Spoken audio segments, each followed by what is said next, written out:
Peter, nous sommes très heureux d'être dans votre maison et de profiter de votre hospitalité.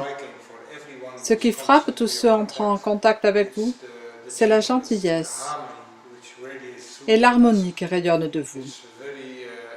Cela a un effet très profond sur tous, et cela permet au meilleur de chacun d'apparaître au grand jour. Pourriez-vous expliquer un peu comment vous en êtes arrivé à une telle harmonie? C'est une bonne question, classe. Merci. Merci pour ces mots gentils. Je crois que la base pour cela, c'est d'être bon et d'être harmonieux avec moi-même et d'apprendre à me regarder avec des yeux de bonté avant que je ne puisse regarder les autres avec bonté. Et cela vient du fait de me pardonner si je fais des erreurs ou si je ne respecte pas mes propres valeurs ou mes propres critères. C'est tout un processus. Et j'ai réalisé que les enfants tombent très souvent avant de savoir marcher. Mais il y a quelque chose en nous qui nous fait continuer, qui nous fait essayer. Et nous en arrivons à comprendre qu'il est bon de faire des erreurs, car cela nous amène à un niveau d'amour de soi et d'harmonie envers les autres. Si nous nous aimons, nous-mêmes, nous pouvons aimer les autres. Je pense que cela, c'est le critère. Si nous nous aimons à la mesure de l'intensité du respect que nous avons pour nous-mêmes, nous aimons, nous respectons et nous honorons les autres aussi. C'est un très beau point de vue sur la vie en harmonie. Merci beaucoup. Nous avons compris qu'à un moment, vous avez vécu une expérience très intense d'éveil,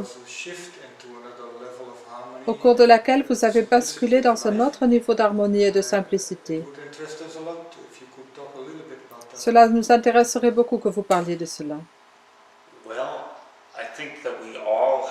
Je pense que nous avons tous de très nombreux éveils spirituels, très souvent dans notre vie. Nous vivons des événements qui nous font nous arrêter. Simplement nous arrêter sur nos pas et regarder très profondément à l'intérieur de nous-mêmes. Oui, j'ai eu un grand nombre d'éveils dits spirituels, ou quel que soit le nom que l'on veuille donner à cela.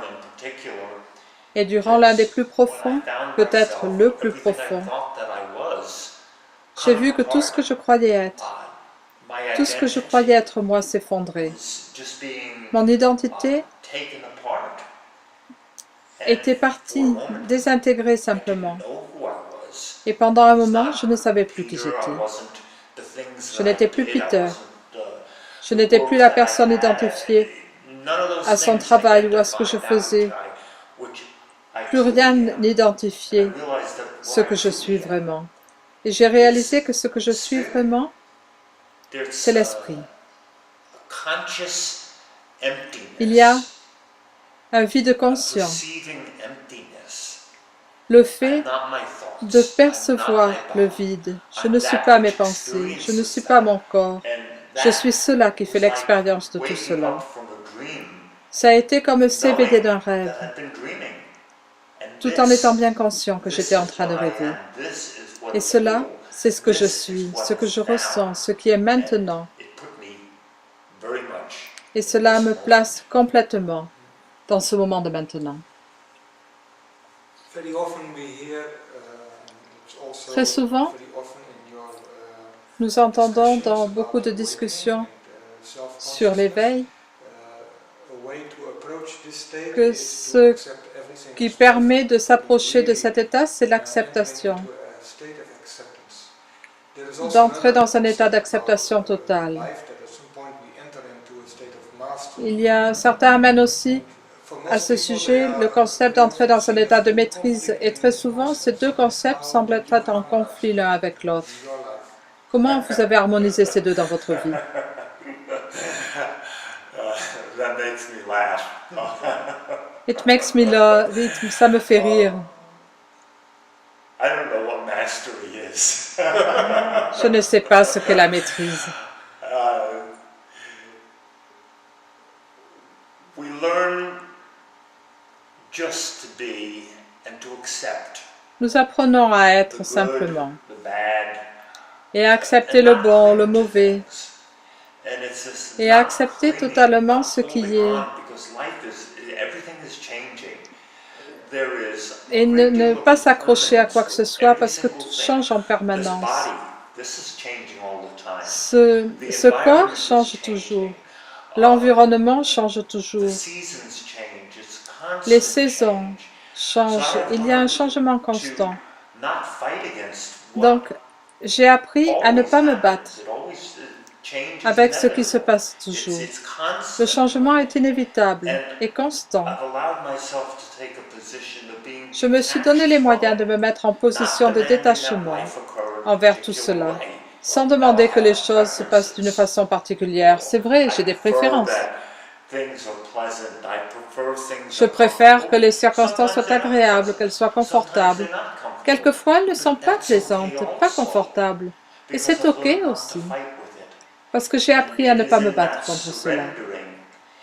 Et dans ce fait de lâcher prise et de se soumettre à l'impermanence, je trouve un détachement qui amène beaucoup de joie et qui fait que j'ai arrêté de souffrir.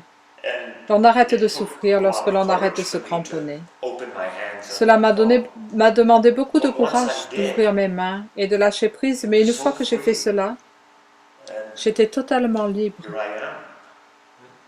Et voilà, me voilà. Dans ce contexte, quelle place donnez-vous au facteur de l'amour?